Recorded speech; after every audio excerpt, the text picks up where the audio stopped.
Hi, I'm Damian Gillis, and I took a left to the valley. I know we shouldn't have to scream that we're atheists. You know, we don't have non-astrologers and all that. But with the religious people taking over the world, I mean, we can either speak up or be pushed into a corner. I'm proud to be an atheist, a skeptic, a non-believer, an infidel, a heathen. I call it how I see it. I say it's ignorance and you just call it faith in unsubstantiated claims. That's something to be ashamed. I'm an atheist.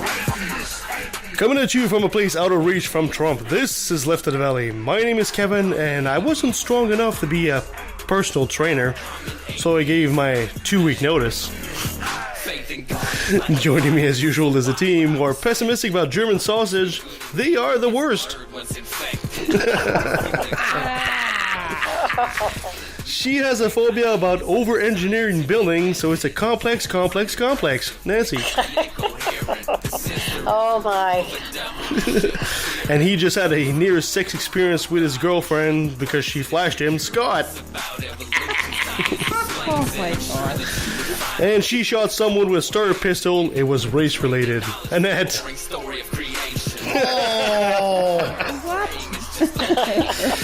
Guys, welcome back. It must be the rainy, foggy weather that's affecting your brain. Oh yeah, and you know the fact that I'm under the weather, I gotta really apologize for the sound of my voice. Not that it's a great voice to begin with, but you know. No, we're just glad you're up and moving around. Yes. Guys, welcome back. So today we're going to play that interview we were supposed to play last week. We're a bit behind schedule. I apologize for that, but we're going to be playing the interview with Michael Shermer. But first, Let's do a bit of chit-chat. Did you guys hear about this U.S. ambassador? His name is Peter Hoekstra. He had a press conference in the Netherlands. Now, this guy in 2015 was making claims about there being chaos done by the Islamic movement in the Netherlands. He was saying that the cars were being burned and the politicians were being burned. There were no-go zones. Well, he finally had to meet the press, and basically the Netherlands press basically held his feet to the fire. So he denied the claims, and the press decided to play back what he said. And the reporters kept pressing him, and he refused to answer. At one point, one reporter says, this is the Netherlands, buddy. You have to actually answer questions here. Oh. Boom. Whoa. Yeah. This is how the press should be, not the kind of easy-peasy thing we have around here. No, thank goodness for the investigative journalists. I suppose he's not being recalled as the ambassador, though, right? No, I don't know. So far, he's still there. Did you guys hear that Cosmos is actually returning? The series Cosmos. Wonderful. Returning to National Geographic and Fox for a second season in the spring of 2019. I can't wait to see that happen. Why is Fox picking up? Why is Fox picking up Cosmos? It doesn't matter. I mean, as long as they are. I mean, that scares me. What's their ulterior motive? For them, it's about ratings and money, first of all, right? It's not about what necessarily the message says. A perfect example of that is The Simpsons. The Simpsons have been playing on Fox forever, and The Simpsons regularly mock the Fox network on their show. But because the show brings in viewers and brings in money, that's all they care about. So this is why Fox is... Anyway, so Fox is going to be airing the Cosmos. I can't wait to see it. Did you guys hear that story about there was an 11-year-old, this is in Canada, that reported being attacked by scissors-wielding man. Yeah. And she said he cut her hijab. So then politicians reacted. The prime minister reacted. Politicians came out of the booth and said, this is unacceptable. Well, it turns out when the police looked into it, it never happened. It was so unusual for something story like that to happen. Yeah. So the family apologized, but I mean, this is a perfect example of, wow, okay, you know what, you just create a big mess out of for nothing here. It happens every now and then. I remember years ago, I think I have to go back 25 years, there was this young black woman in New York that claimed she was swarmed by a group of white guys who cut her, and it was just terrible. And everybody reacted because and she was so credible. And as it turned out, she...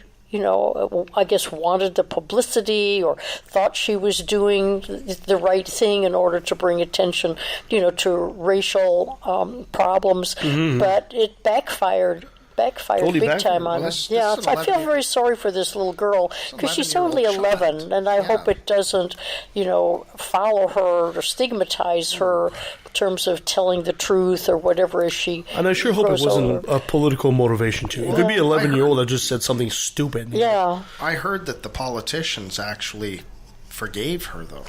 No, yeah, I think They kind of looked at it with a... Yeah. And even the police... yeah, they're they not were like, charging well, her. At least she's okay. It never happened. Yeah. Which means that, there was no crime and she's okay, right? But in these times where of Islamic terrorism, and where a lot of the public, especially in the States, are on edge over jihadists and stuff like that, this is the last thing that needs to happen. Yeah. This kind of stuff. That's the last thing that needs to happen. There's enough tension as it is between people of try not to give any power to the bigots. And when you have a story like that, a fake story like that happens, it just undermines credibility when the real one comes out. Yeah, but it's an 11-year-old. Yeah, I know. If it had been A 20-year-old, a 20-year-old, yeah. it would have been different. But whatever this little child is going through in her home situation or reading the news, whatever, she's 11. You got to cut her a little slack. Cut her some slack. Well, and like I said, at the the same politicians have time, cut her though, some slack, right? at the same time, though, she also needs to realize what consequences making up something has. Yeah. Yeah. Exactly. Yeah, maybe the school counselors are working with her. That would the police, that would the help, school, but- the emergency service, because, they all got involved. Right? This is like the boy who cried wolf, but it's Yeah. the girl who cried hijab. Yeah. Did you guys hear that the divers have found the biggest flooded cave in the world in Mexico? Now, this cave system is actually 347 kilometers. Oh my And goodness. this is near Tulum, There's some near as the spelunkers that have fun Sac. exploring that. Exactly. They say this cave system is so vast, it might have actually impacted the Mayan civilization, because, of course, the Mayan had this thing for cenotes, which is underground watery caves, and they felt it was their underworld and all that. So they've connected. They realized that a lot of these caves are all connected, and 347 kilometers of cave—that's a lot of caves. I wonder if they'll find any artifacts. I'm sure near the entrances for sure. Yeah. Anyway, it's going to be very interesting on the archaeological level. That is very cool. They also found something in Greece, didn't they? That's a Very good question. I don't know. recently. They probably have. You always find something in Greece. And finally, last but not least, did you guys hear about Pope Frank? Pope Frank that everybody seems to like so much? Well, he apologized to Chilean victims of sex abuse by priests. And there have been massive protests in Santiago. 3 churches were torched. This is Chile. This is South America. Catholic South America. There's a Reverend Fernando Caradima. He was accused in 2010. Charges were dropped. In 2011, the Vatican found him guilty and sentenced him to a, quote, lifetime of penance and prayer. Which, of course, Isn't that what priests do in the first place? yeah. So the public has not been happy with this.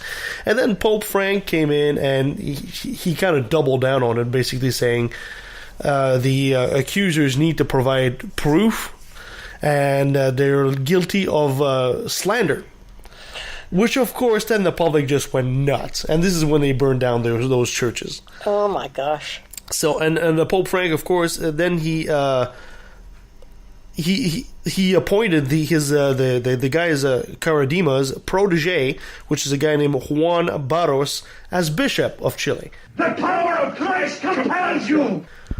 So it's a big faux pas. Once he stepped in at that, he couldn't. You just made things way worse, buddy. Kept making it worse. Way worse. Yeah. Yeah, exactly. So to have, like I said, South America, which is usually very religious, and to have Chile come in and actually burn down 3 churches, that's going to be an interesting story to keep an eye on. Yeah. So anyway, that's it for that, my dear Nancy. Well, it's really funny because, we've started this new top 10 feature. So today's top 10, kudos, I shouldn't say kudos to Pope Frank, but our top 10 today is the most and least religious countries. Ooh, this sounds interesting. Yeah, this is by request. This was something that you requested, Scott. So here we That's go. why I said this sounds really interesting. It is. Okay, let's start with the most religious countries, and then we'll kind of work our way to the least. Okay, at number 10 of the most religious countries is Afghanistan. Now, it is the most religious country. 97% of the population is religious. Number 9, Somalia, 98%. Number 8, Mauritania, 98%. And these are the all great bastions of culture and intellectual thought so far. And I'm gonna murder this one. Is it Djibouti? Djibouti? Yeah, 98%. Yemen, number 5, 99%. Oh my God. Sri Lanka, 99%. Wow. Now, all of these people are saying that they participate, but because if they said anything else, they wouldn't be here that much longer. So, but anyway, Niger, number 3, 99%. Number 2, Malawi, 99%. Anybody want to guess at what's going to come in at the top? Saudi Arabia. Close. Ethiopia. Ethiopia. Oh, well, that just tops out the list. I mean, that's 99% feel religious in Ethiopia. I don't know where in Saudi Arabia it doesn't happen. Isn't on the list. Is it just me, or is the more? Well, we'll make the comment after. I want to hear the other 10. Okay, here we go. The least religious countries. Number 10, the UK. 30% say that they're religious. Number 9, Israel. 30% say they're religious. No. The Netherlands. 26 say that they're religious. Then comes Hong Kong at 26%, Czech Republic at 23%. I wouldn't have thought they were the least religious list, but they I are. knew that the Czech Republic would be in there. Yeah. Because I lived there. It's there one of those. Lots of atheists there. Yeah. It's one of those countries that people don't think about, the Czech Republic, but there's a lot of great thing there, apparently. Yeah. Norway at 21%, Sweden 19%, pretty close as Norway. And then Estonia at 16%, Japan 13%. No surprise. Anybody want to guess what the least religious country is? Don't even have any idea. No idea. No, I wouldn't either. China, 7% say that of they're course, religious. yeah, of course. So there we are, the most Wow. and the least. Any surprises there that anybody? Well, you can't help but think, and you look at the people in the most religious countries versus the least, and what separates these two lists is very, very obvious. You can't think of all these people that say, "Oh, religion is good for people." Well, if it's so good, how come all these people that are super religious in the most religious countries, they're all bastions of poverty, violence, ignorance? To use a Trumpism, they live in shitholes. Yeah, exactly. Yeah. And you look at the least religious countries, you have the Scandinavian countries, the best standard of living in the world, where at least the most peaceful countries in the world. Japan. You can't help but make a correlation and a causation here. Yeah, I mean, there goes you have to have God to be moral argument. Yeah, right there, exactly. This whole, you can't be moral without God. Well, you know what? The stats kind of prove otherwise here. Yeah, anyway, interesting. It does make sense. The Baltic countries have been the last ones to actually convert to Christianity, and paganism is still well and alive there. So the fact that Estonia is in that list does not surprise me at all. Yeah. Excellent. Well, thank you so much for that list, Nancy. That was great, as usual. Yeah, they're fun lists. Exactly. That was awesome. Yeah. All right. Well, let's go on with our other segment that we always love, called Another Brilliant Moment, brought to you by Religion. Okay, I've got some nice little stories here. Now, on a recent episode of her Mission America radio show, Linda Harvey, do you guys know her, Linda Harvey? No? Well, she interviewed fellow... Was that Wonder Woman at one time? No, that's not.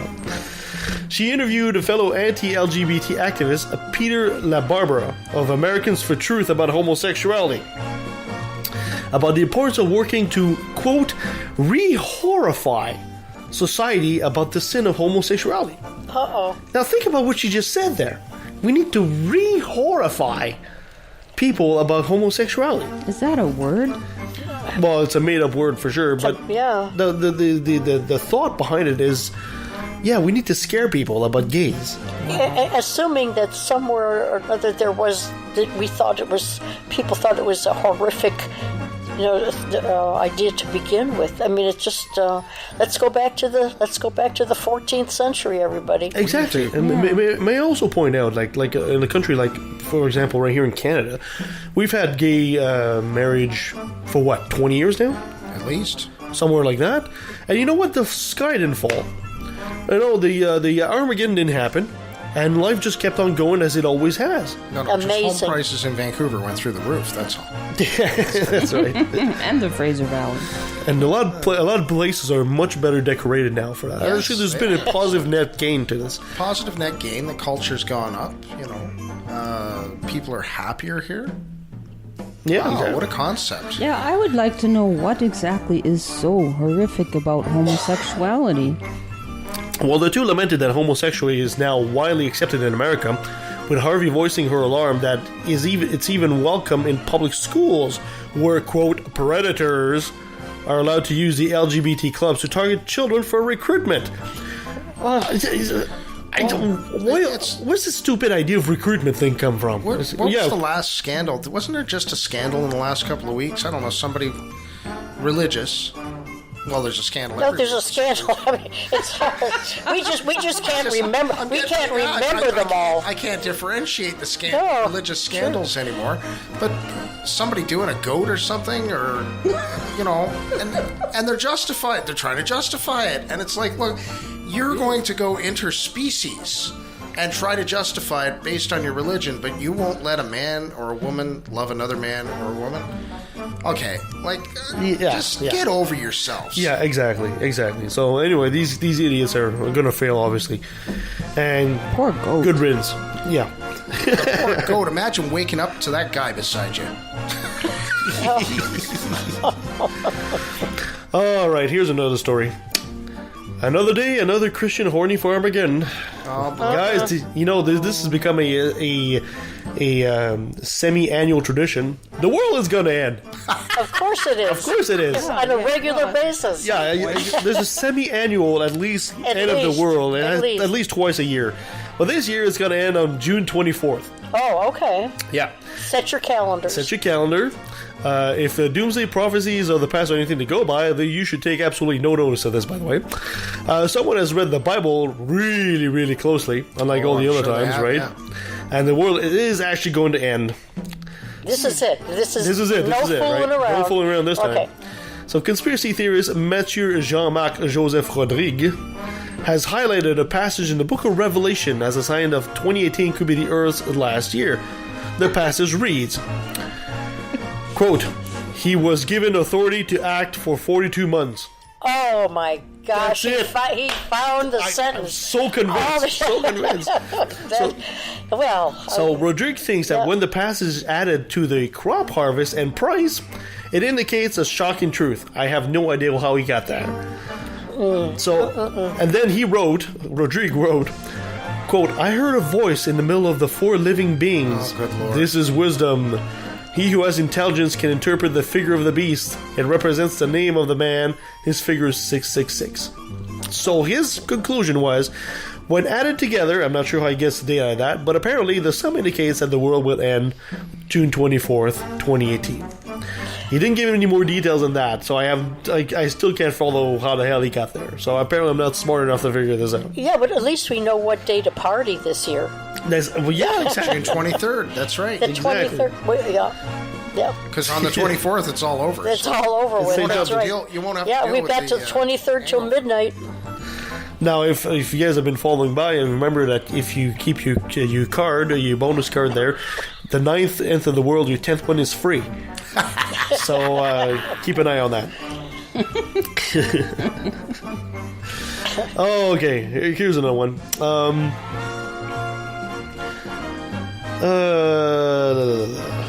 A California couple is under arrest after police found their... This is a sad story, actually. After police found their 13 children emaciated and shackled to their beds with chains and padlocks in dark and foul-smelling surroundings. Disgusting. I cannot, I honestly, literally cannot read that story. I saw it, I understand it, I've seen the pictures, and at this point, I just have to, I can't, it's so, you talk about horrific, it is so horrific. How do you bring these children back? I cannot read the details. So that's what kills me. I've read the entire thing, and yeah. I'm with the state medical people and the psychiatrists and stuff. It's going to be a long road for these poor kids, and one of them was 29. Yeah, she weighed as much as a 12-year-old. Weighed 80-something pounds. 84 pounds, I think, is what this girl weighed. And these people, aged 2 to 29, these children, as they're calling them, because they've never experienced life outside of that house. How do you bring them back? Like exactly. That's what I wonder too. It's so sad, right? Like, police officers were later shocked to find out that 7 of the 13 children were actually adults, ranging between 18 and 29 years old, but due to the severe malnutrition, reports indicate the adults being held captive actually looked like children. We get a 29-year-old that looks like a kid because he or she is so severely malnourished. Yeah, I did. It's amazing. I thought I heard something about the fact that a couple of them did go to school, but I may be mistaken on that. They were homeschooled. They were homeschooled. Yeah. I guess they applied for homeschooling 3 times or something.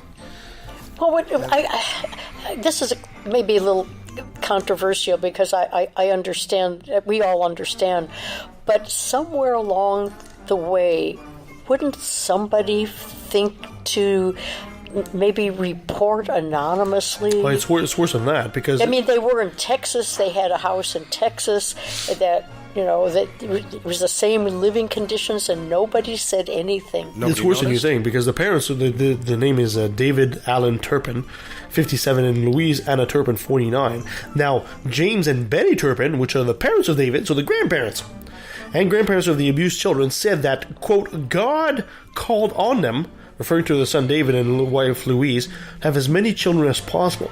So even the grandparents are complicit in this. I mean, it's just... They've got nothing to charge them with other than religious stupidity. The grandparents also report that the children were given, quote, very strict homeschooling, and that the children were forced to memorize long passages of the Bible. In fact, the family home where the children were tortured and abused is also a registered private school called the Sandcastle Day School. David Turpin is listed as a principal of the school. And the thing is that in the back of my mind, it's how many other situations like this are occurring that we know nothing about. Exactly. Oh, jeez, it's really, really sad. This one is it's disgusting. That, like I said, there's these 13 kids, these 13 people now that you've got to try to reintegrate into society. You've got to try and bring them back from whatever hell they're in. And they're still in that hell. There's no getting out of it. Yeah, exactly. They're experiencing life through the filter of torture, and it's going to be a long road to recovery. It's going to be a long, and the one, the child that escaped, they plotted for 2 years to get out. To get out, and she did it. She had another sibling with her, and the other sibling just got really scared and went back into the house. I did not know about the 2 years of plotting. No, I didn't know that. I knew that she escaped with her sibling, and then the sibling got scared. She did, back. yeah, she went back.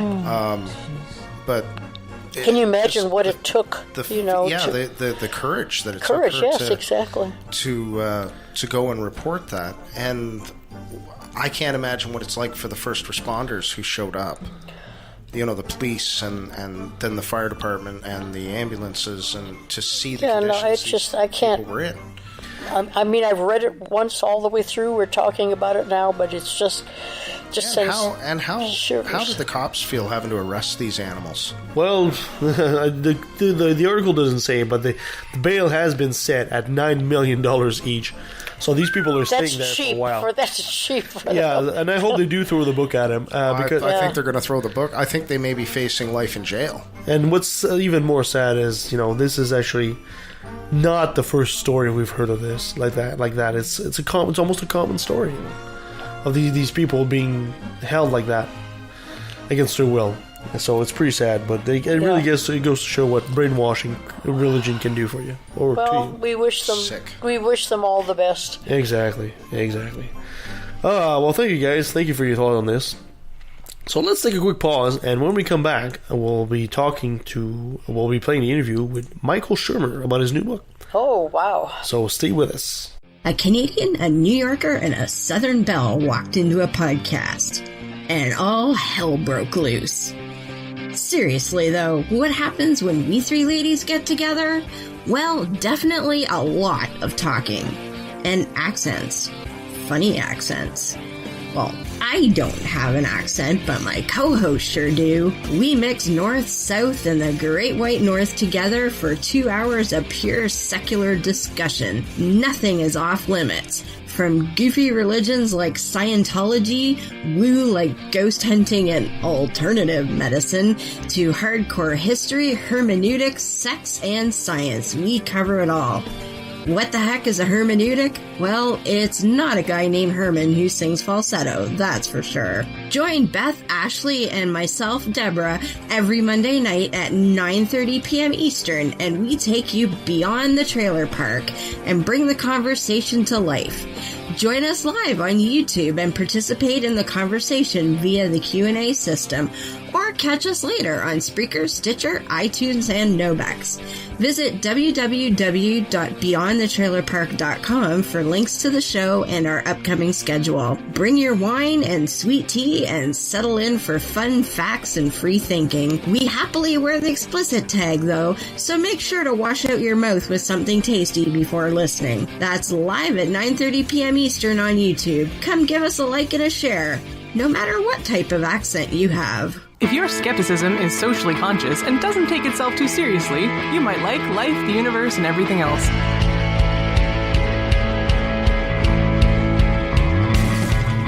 People like Ray Comfort are fond of saying, what use is half a wing, right? Have you ever seen a fucking penguin? Life, the universe, and everything else. Available on iTunes, Stitcher, Google Play, and pretty much anywhere else. I don't know, Zune? Is that still a thing?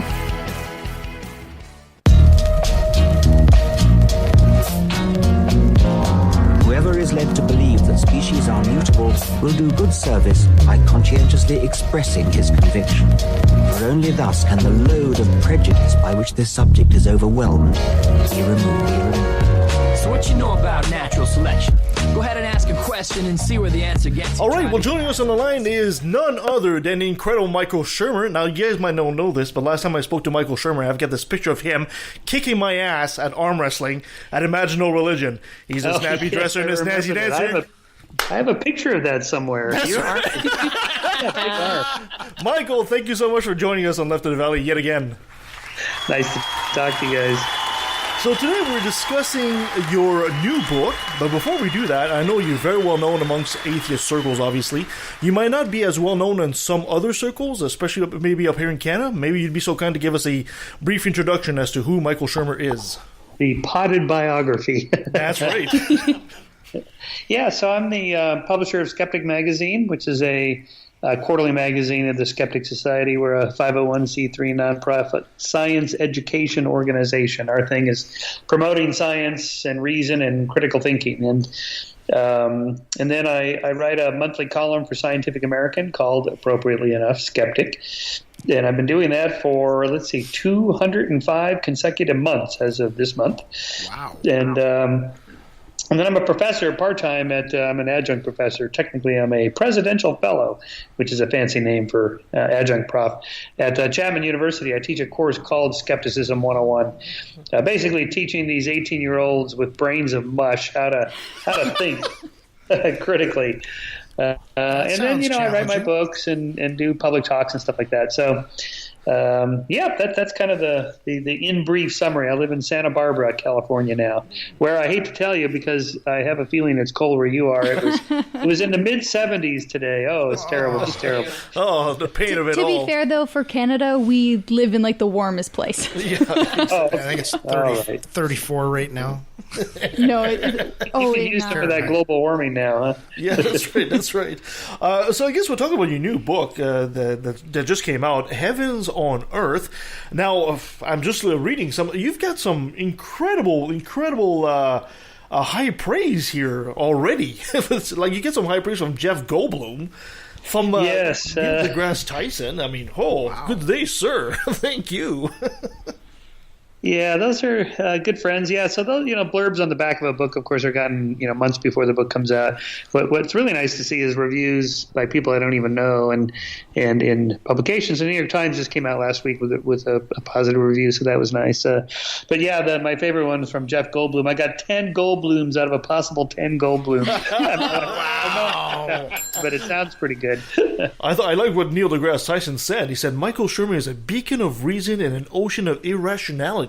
Oh no!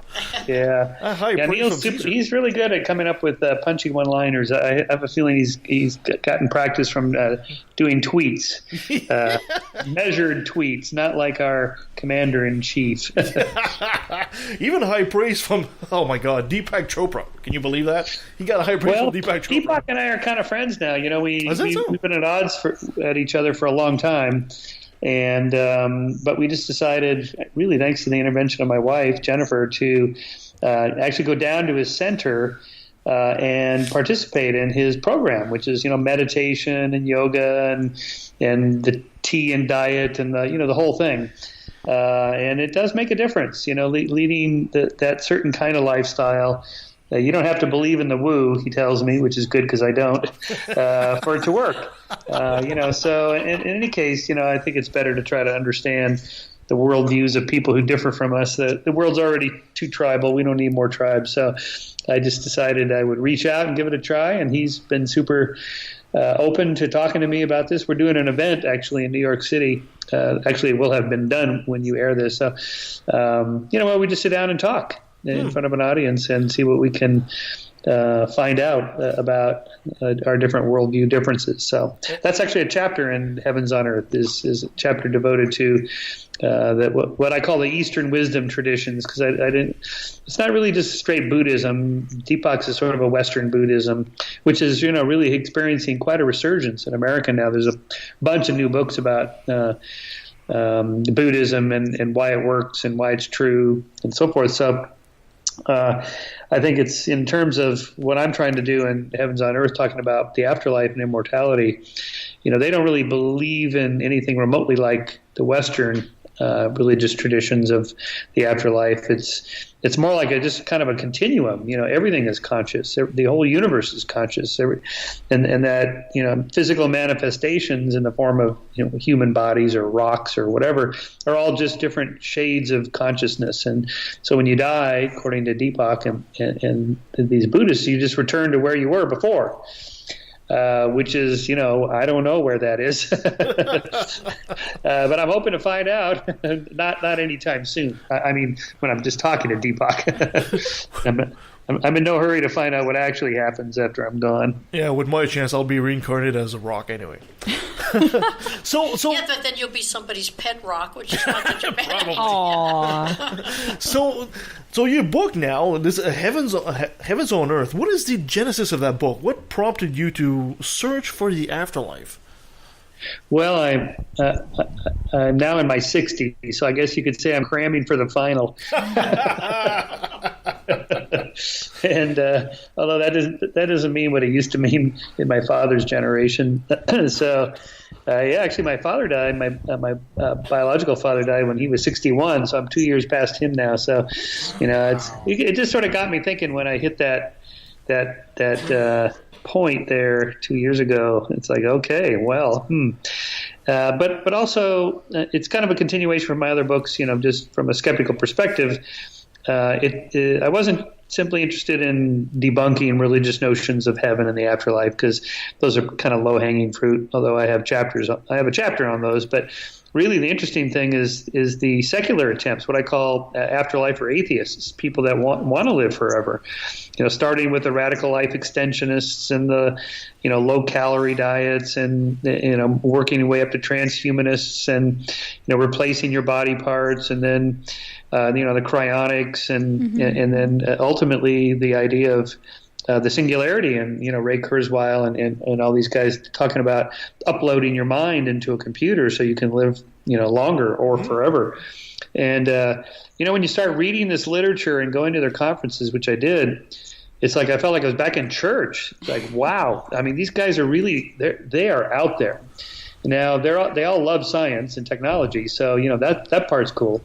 And they talk about computers and Moore's law and all this stuff. So it's kind of fun to read about it and go to these conferences. But at bottom, they're really still that ancient striving for there to be something else beyond the physical world, that we somehow have to transcend this. Now, they're not going to wait around and hope, that it turns out there's a God and an afterlife. They're trying to actually do something about it. Fine. I don't think they can do it. I don't think it's even doable, even in principle, to copy your brain and put it in a computer. But even if it was, it's so far off that I don't think it really helps us to invest too much time in it. I hope they're right. I'm glad somebody's working on it. But to me, it just seems like it's an enormous investment of time and energy for the very low probability of it paying off. And that you might miss something along the way, like life. So, ultimately, the secular humanists, or what I call Enlightenment humanism, that this is it, the here and now. And of course, we all want to live as long as we can. But when they say to me, Shermer, don't you want to live to be 500, 1,000 years old? And I go, well, I don't know. Just get me to 90 without Alzheimer's, okay? and then we'll talk. If I can, just incremental progress. And that's what we've been seeing because of Western science, technology, and particularly medicine. More of us are leading longer lives. But, this idea, I debunked this idea that, people are living twice as long as they used to live. No.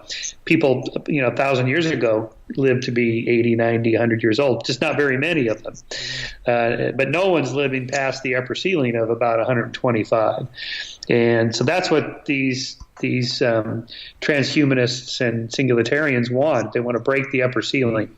And the technology is just not there now. And I'm not sure it ever will be. But that's kind of the core of the book. Did you happen to do any research on the biological aspect of it? I mean, we're talking about the technological and uploading your mind to a computer, but on the biological side of it, there are also people that are trying to extend the life of the cell and the chromosome and the telomeres and all that. Yeah, really, that's probably the most immediate thing that could happen. Although even there, I think we're a long ways from figuring out the telomere problem. As has been pointed out by many of the medical doctors that have also worked on this, is that the idea of keeping the telomeres going so cells can reproduce indefinitely. We have a name for cells that reproduce indefinitely. It's called cancer. Yeah. So that part's not good. There's a reason cells called the Hayflick number, the number of times that they can replicate, 40, 50, 60 times, depending on the kind of cell, and then that's it. So I have a chapter on why we have to die in the first place. I mean, if your cells can divide a dozen times or 50 times or whatever, and particularly when you're an infant, they divide like crazy. And, when babies get a little scratch or cut, it's just unbelievable how fast it heals. Now, why can't we continue doing that into your 30s, 40s, 50s, 60s, all the way up, or indefinitely? And the answer ultimately comes down to the laws of physics like entropy, the second law, and evolution. Particularly natural selection has an algorithm that grinds through these kind of probability calculations of how much energy to invest in offspring, in the offspring's offspring, in your children's children's children. At some point, multiple generations down the line, you're just not useful in terms of investment of resources for evolution. And so, investing energy into cellular repair that goes on indefinitely is just not worth it. I'm using language that sounds like somebody's up there running the show, but that's how evolutionary biologists talk. But it's just a long-term cost-benefit analysis conducted by natural selection, and so ultimately we're all going to hit the wall, and that's the only way to do something about that would be to genetically re-engineer the cells. But the problem, as I already pointed out, you don't want to create cancer cells. And the additional problem is these systems, these biological systems, are so unbelievably complex that the idea of the human genome, we did that in a couple of decades. With Moore's law, we'll be able to do this, that, and the other. These are way, way more complicated than just the Human Genome Project, just in terms of re-engineering cells. And there are programs to do this, but they've shown next to no progress in decades of research on doing this. And the best aging doctors we have, the only hope they put out there is that you personally may have a better shot at making it to the upper ceiling of about 120 years. But past that, no. It's just not there yet. Well, that's my vicious killer dog. His name is Hitch, by the way, after Christopher Hitch. Really? That's beautiful. Yeah. Very good. That's beautiful. I love it already. Yeah, he looks for any Mormons or Jehovah's Witnesses coming to the door.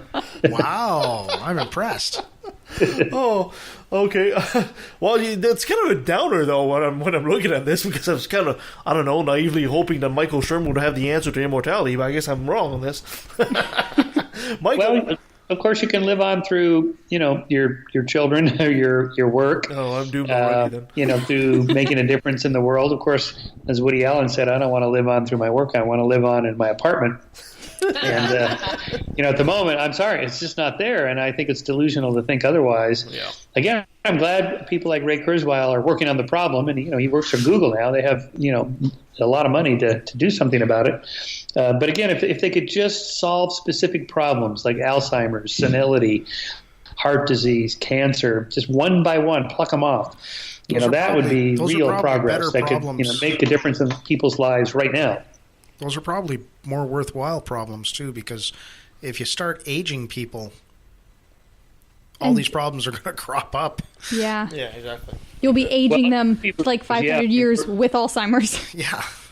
Yeah, baby boomers are starting to hit the wall now. That's my generation. And, it's going to be super expensive. This is really a huge problem to solve. So, again, forget trying to live to 1,000. Just, solve these specific problems. Then we can worry about living to 150. And who knows what happens if you live 200 years, what other systems start to fall apart due to things we have no idea because no one's ever made it there. Mm-hmm. Yeah, exactly. In your book, did you take any detour into what the near-death experience phenomenon? Oh, yeah, I have a whole chapter on near-death experiences and reincarnation because there's plenty of people that say the proof is already here. We don't need any more science. That people have died and gone to heaven and come back. Yeah, so I deal with all those. It's a pretty deep literature now because people have been studying this since the 1960s. And in short, there's really no difference between the kinds of experiences that people report having when they almost die and people that drop acid or try ayahuasca or have any of these other kinds of altered states of consciousness. Artificially, there's oxygen deprivation to the brain in pilots and centrifuges. They have these kinds of out-of-body experiences, and you can do it with open brain surgery where they touch parts of the temporal lobe with electrodes, and the patient's now awake and reports, floating up by the ceiling, looking down, seeing the doctors, and so on. That's so cool. That almost sounds like fun. Well, there was a movie about that. Kiefer Sutherland played that. What was that movie? Flatliners. Where they tried to see how close they could get to dying and come back. I wouldn't risk that. But but again, and I opened that chapter actually talking about Eben Alexander, who has that book called Proof of Heaven. He's a neurologist, so he should know. I mean, he knows more about the brain than I do, and he knows this literature. And I've been on TV shows with him and asked him about these different experiments and drugs and so on, and he knows about all that. But it's the power of a personal experience. He personally had this incredible, enlightening trip to heaven, which was filled with these vivid colors and clouds and sounds and beautiful people and all this stuff. And then I report a couple of these same kind of trips by Oliver Sacks. In his autobiography, he talks about dropping acid and having sleep deprivation and all kinds of stuff. And then Sam Harris writes in the opening chapter of Waking Up his own trips he's taken through. I think it was, I can't remember what he took, ecstasy or one of those drugs where just again vivid colors, incredible, intense personal emotions and feelings of love and these sorts of things. What's the difference really to an outsider between the person who says, I went to heaven and came back and here's what it looked like, and Oliver Sacks who said, I dropped acid and went to heaven and here's what it looked like? To me, they sound the same. Yeah. To the person who takes the trip, it's real for them. Okay, it's real for you, fine. But, that doesn't make it real for me and other people who didn't join you on this trip. So in short, those aren't reliable forms of evidence for the afterlife, and neither is reincarnation, which is even worse in terms of the research. But still it's there, so you have to address it. Well, death is a lot less scary if you think it's an acid trip. The last thing that happens is you use an acid trip and then you're gone. Death is less scary then. It brings up an interesting epistemological question of what is truth and how do we know? Because the whole point of science over the past 5 centuries is develop methods to get around you saying, well, this is what's true for me, and me saying, well, this is what's true for me. How do we resolve that? And, we have to have some methods to get around that. And, for some, so if somebody says like Deepak says, meditation works.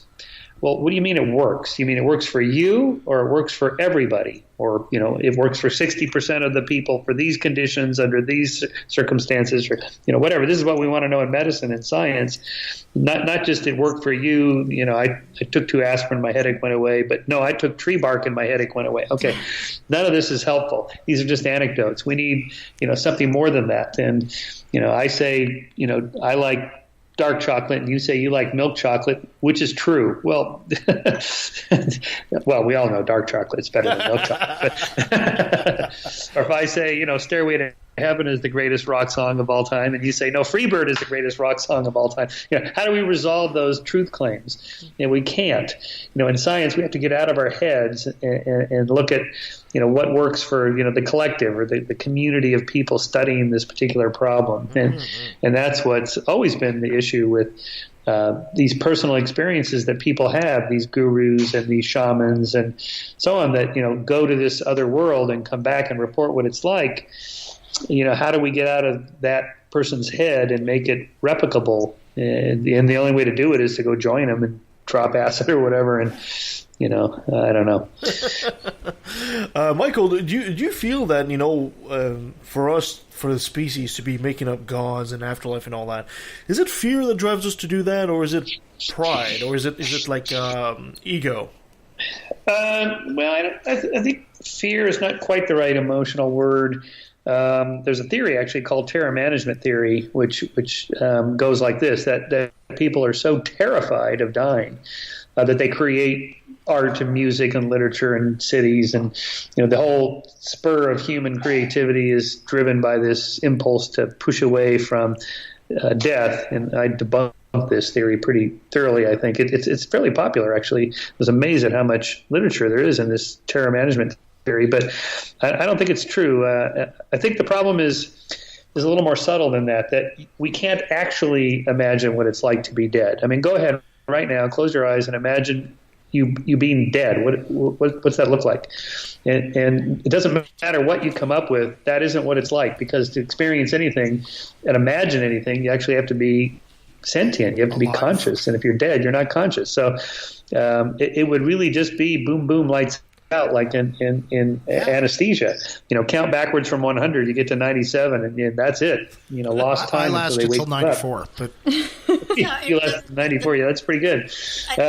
The funny thing, Michael, is that just before we came on with you, Kevin and I had that exact conversation of how difficult it is to imagine yourself dead, and it is like going to sleep, but trying to imagine the nothingness is almost impossible. And it's wonderful to hear you echo that, because I think that gets into the essence of why it's so difficult for people to just imagine nothing. You can't. You can't do it. Even saying it negates it, because it implies like what happens when you die. You go to nothing, or you go to this no place. No, you're not going anywhere. Nothing is not a condition of the universe. It's not even that. It's just nothing. I mean, it's even hard to say. No thing. No, it's not a thing that's. It's not a thing that ceases to exist. It's just nothing. It's the same problem we have in cosmology, and what was there before the Big Bang, nothing. Well, it sort of implies that to theists, they act like, well, God made the universe out of nothing. No, you can't even use the word really, because it implies it's a thing that doesn't exist. It's not even a thing that doesn't exist. It's not even that. So at some point we hit this problem of language and cognition that fiddles with our epistemology. That we have to use words to talk, and the moment you use certain words like nothing, it's like we're talking about a thing, but it's not even that.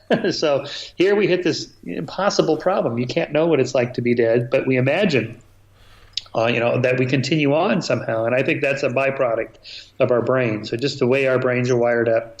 It starts very early in childhood, like at age 2 or 3, where kids start to imagine that the alligator munches the little mouse. He asks him, "Well, where's the mouse?" "Oh, the mouse is in this other place now, and he's hungry, and he misses his mommy." And so they tell these stories. You can tell that they're already dualists. They're natural born dualists.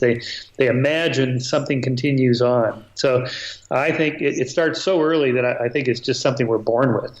And from this, we create gods and the whole pantheon of extra, supernatural and extra dimensional beings and so on. Just because we can't imagine not continuing. Do you ever think that one day maybe science will bring us a way to quasi-immortality?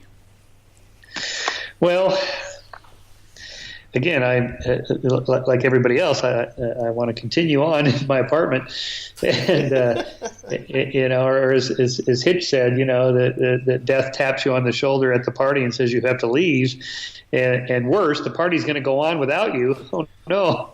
Although, as he points out, with a lot of the versions of heaven, which he described the Christian heaven as celestial North Korea. Well done. Well done. I mean, if you think about it, you have this all-knowing dictator that controls your very thoughts. For eternity. That does not sound like a place I want to go. And so as he says, worse than that is, death taps you on the shoulder at the party and says, not only is the party going to go on, you can never leave. It's like, oh no, that's even worse. And so it's hard to imagine what it would be like to live, say, 500 years or 1,000 years or whatever. We really can't know what that would be like. So the end of the book, I have a whole chapter on after the Why We Have to Die chapter. So where do we find awe and transcendence and spirituality and meaning and purpose in life? And it turns out there's a lot of research on this. Subsequent to all the research on happiness, which has been huge in psychology, the whole positive psychology movement since the 90s. More recently, there's been research on the fact that it isn't happiness that people really strive for all of the time. Actually, most of the time, most of the stuff we do doesn't make us happy. Having children or working out or going to work or, like a classic example of being a caretaker for an elderly parent. I've done this twice. This was not fun at all. It brought me no happiness, but it brought me fulfillment. It gave me meaning and purpose. And, and so like, going out for a drink with your friends makes you happy, but caring for your parents, which isn't fun at all, gives you deeper meaning. And so more meaningful long-term, sort of looking back into your past, looking far forward into your future, thinking about what you can do to make the world a better place.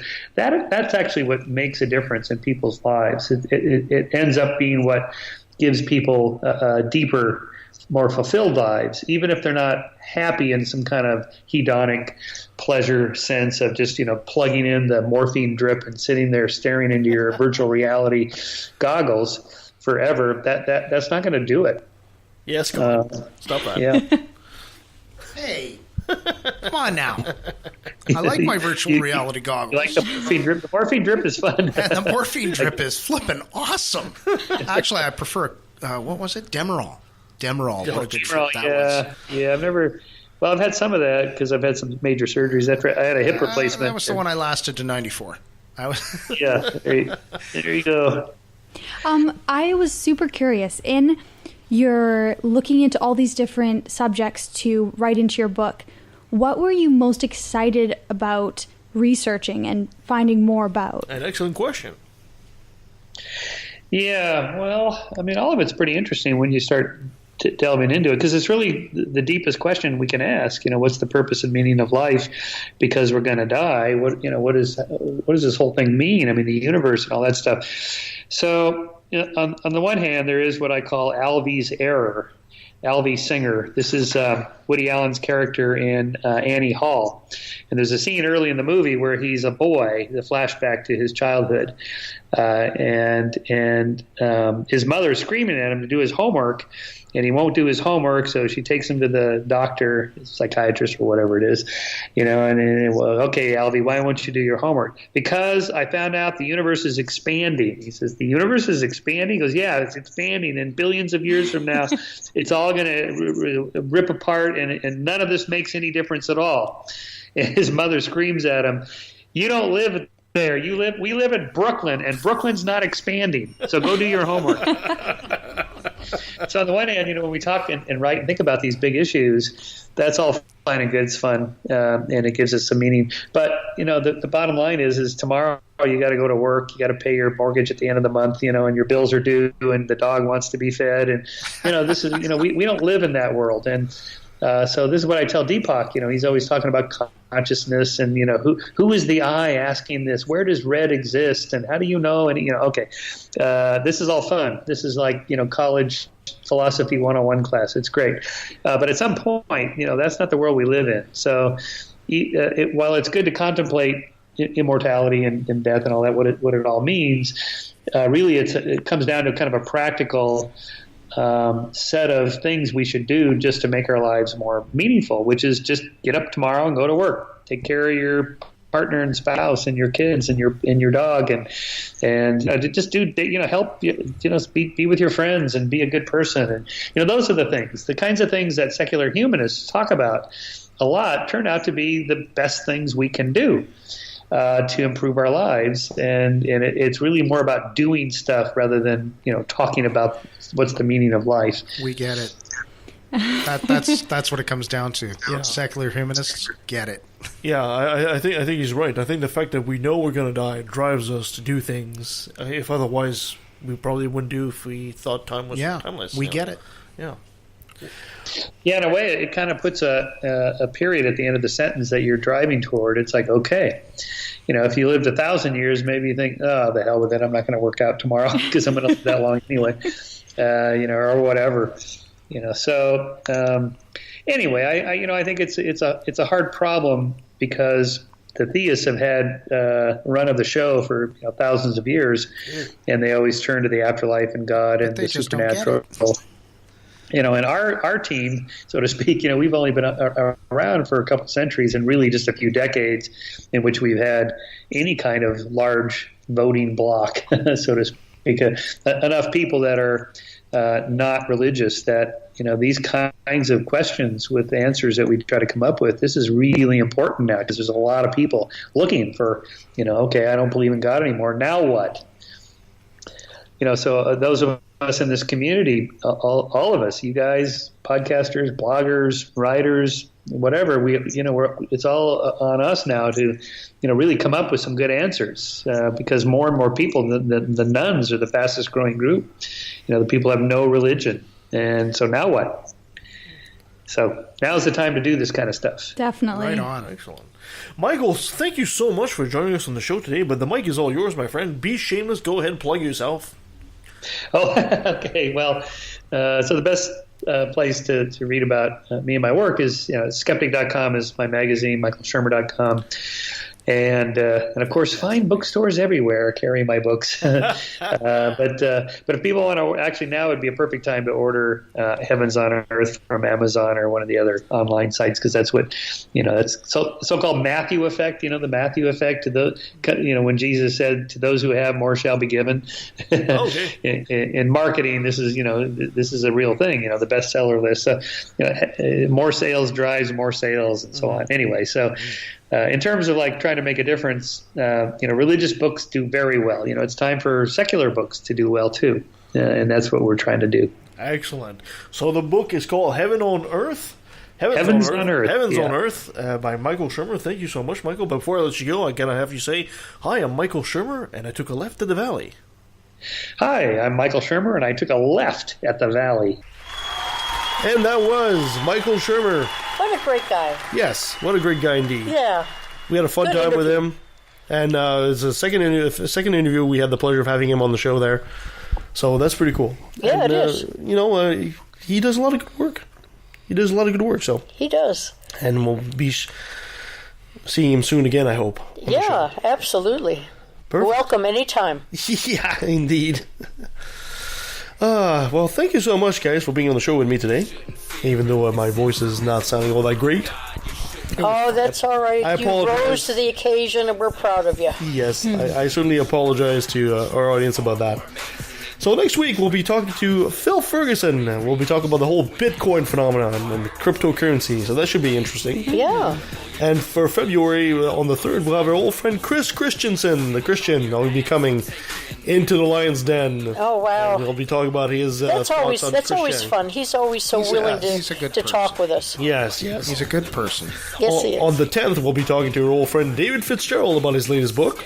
And on the 17th, also our friend from Alberta, Luke Fevern, is coming back to talk to us. Oh, good.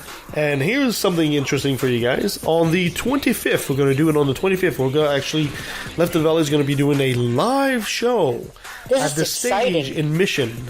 And we're going to have Dr. Veronica Drance and our old friend Dr. Del Rey. And we'll be putting to rest, once and for all, this whole transgender bigotry, Barry Neufeld crapola that's been pervasive all over the place. Uh-huh. So we'll actually have an audience. We'll be asking questions live to the doctors. They'll be joining us via Skype. And we'll have a fun time doing it. It's an activist moment. Exactly. Yeah. Exactly. And on March 3rd, we'll be talking to Rebecca Fox. She's an author. She wrote a bit of an atheist/comic book. So we'll be talking to her as well about her work. So we got lots of things coming up, as usual. We sure do. Well, the girls aren't here today, so does anybody want to say Harry Potter or something? Harry Potter. Read Harry Potter. You got to watch all the movies, read all the books. Oh, jeez. It's been fun. That one was for you, Christina. I was going to say the same thing. Great minds think alike. Oh, well, thank you so much, guys. Until next time. I'm proud to be an atheist, a skeptic, a non-believer, an infidel, a heathen. I call it how I see it. I say it's ignorance and you just call it faith and unsubstantiated claims. That's something to be ashamed. I'm an atheist. Atheist. I'm an atheist. Atheist. I'm an atheist. I'm an atheist. Now let me take a sec. Don't mean to sound so hateful, but I swear to God, pun intended, I find it disgraceful that thousands of children are raped by priests, and since they're holy men of God, they get away scot-free. And the Pope does his very best to keep it on the hush. Don't wanna affect business, he loves money too much. We know that they love the kids, but how the fuck can we protect them while they planning to molest them? We teaching them to respect them. Fuck that. The system is broke down, working backwards, and the only action or tactic I plan to practice now is to attack them. The parties of God's hands are bloodstained. Millions of murders by believers, and they're all in God's name. And let me take a sec, don't mean to sound so hateful, but I swear to God, pun intended, I find it disgraceful that many atheists are told to be quiet. You're not alone, speak your mind, time to let it be known. I'm proud to be an atheist, a skeptic, a non-believer, an infidel, a heathen, I call it how I see it. I say it's ignorance and you just call it faith, and unsubstantiated claims, that's something to be ashamed. I'm an atheist. Atheist. I'm an atheist. Atheist. I'm an atheist. I'm an atheist.